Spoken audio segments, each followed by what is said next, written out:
Assalamualaikum warahmatullahi wabarakatuh. Alhamdulillahi rabbil alamin. Allahumma shalli ala sayyidina Muhammad wa ala ali sayyidina Muhammad.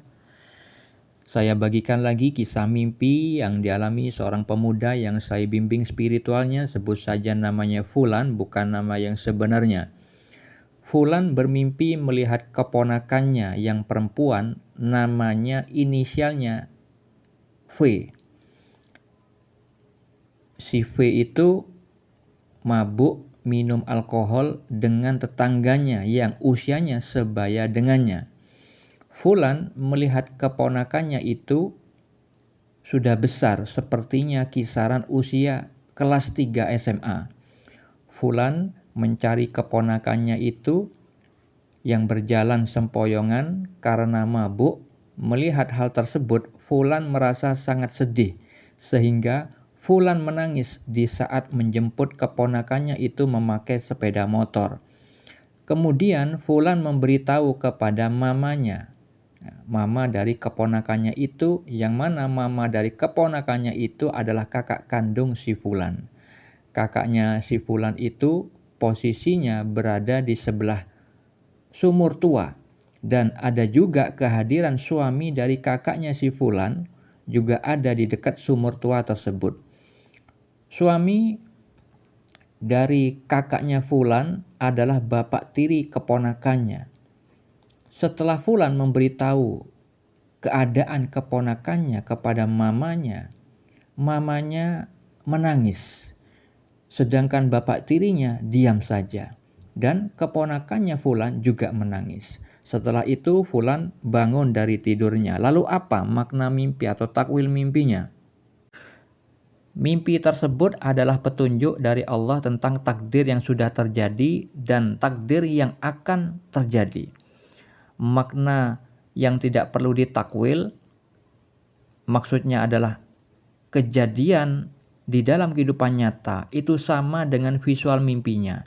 Ketika di dalam mimpi itu ada visual keponakannya Fulan itu mabuk-mabukan bersama teman seusianya. Itu tentang takdir yang sudah terjadi. Allah beritahukan kepada Fulan yang tidak berada di dekat keponakannya, berbeda kota.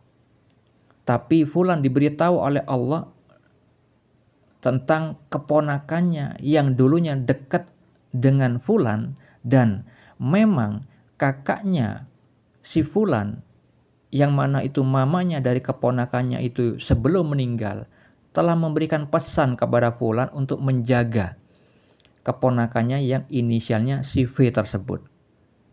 Makanya ketika di dalam kehidupan nyata takdir yang sudah terjadi, ada kemaksiatan yang sudah diperbuat oleh keponakannya si Fulan itu, diberitahukan oleh Allah berkaitan dengan pesan amanah dari kakaknya Fulan sebelum meninggalnya.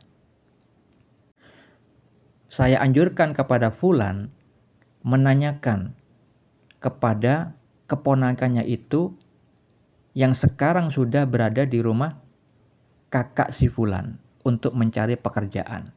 Karena keponakannya si Fulan itu sudah lulus SMA dan dalam rangka mencari pekerjaan.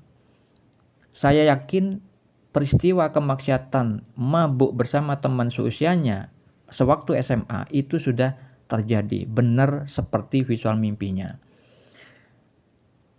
Dengan maksud nantinya si Fulan setelah menanyakan perihal kemaksiatan yang sudah terjadi kepada keponakannya itu, agar kemudian Fulan itu menasihati sebagai wujud pelaksanaan amanah yang dititipkan kepadanya oleh kakak kandungnya sebelum meninggalnya.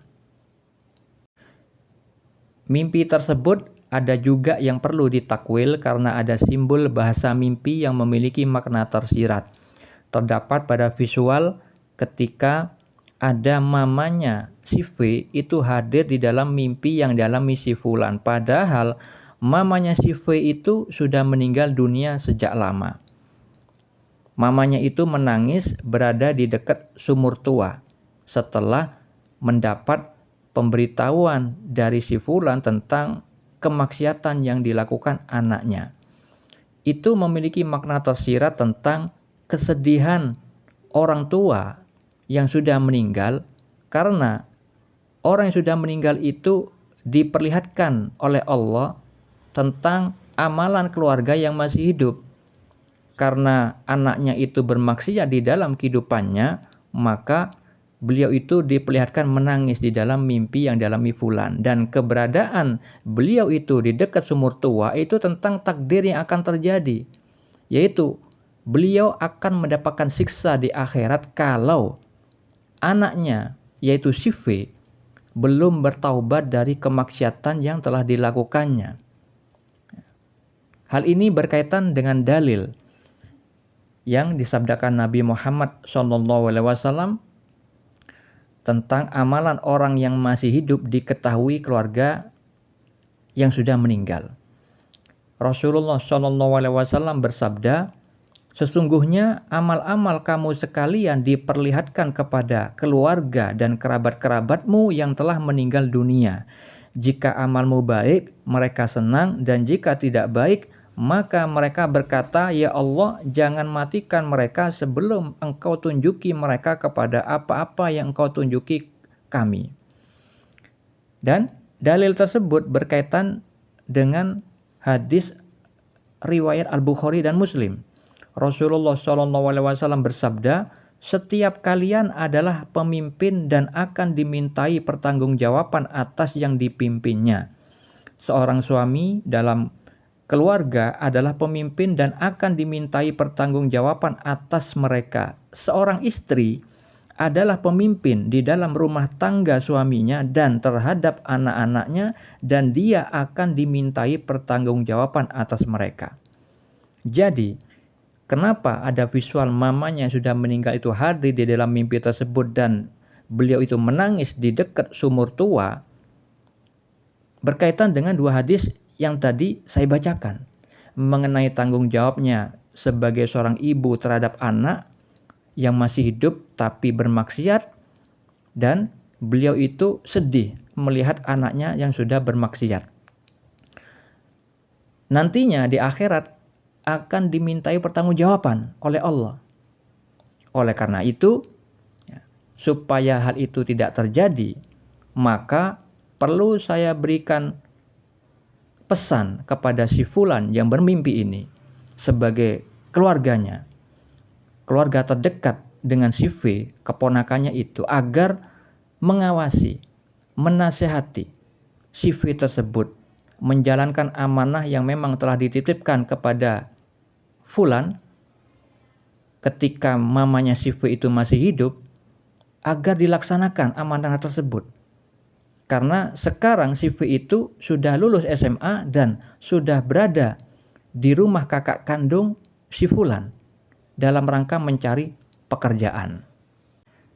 Dan ketika ada simbol visual bapak tirinya diam saja, tidak menangis seperti mamanya, dan berada di dekat sumur tua, itu memiliki makna bahwa bapak tirinya memang tidak punya rasa kasih sayang terhadap si V, dan nantinya ada peluang mendapatkan siksa di akhirat karena tidak menjalankan tugasnya sebagai seorang bapak terhadap anak, sebagai pemimpin dari anggota keluarganya, tidak memberikan bimbingan agama kepada si V, dan tidak memberikan rasa kasih sayang, memperlakukan tidak adil seperti hanya di dalam kehidupan nyata yang diberitahukan oleh si fulan kepada saya bahwa si V itu diperlakukan tidak adil di dalam kehidupannya sehingga si V tidak betah di rumahnya, makanya pelariannya kepada kemaksiatan. Saya anjurkan kepada si fulan untuk mengingatkan si V dan selalu mengawasi dengan segenap kemampuan si fulan untuk menjelaskan amanah yang dititipkan dari kakaknya sudah meninggal. Saya anjurkan untuk mengajarkan sholawat ya Sayyidi ya Rasulullah dibaca sesuai kemampuan si V agar Allah membentengi, merahmati, menghindarkan dari pergaulan-pergaulan yang tidak baik. Semoga kisah mimpi ini bermanfaat bagi kita semua. Assalamualaikum warahmatullahi wabarakatuh.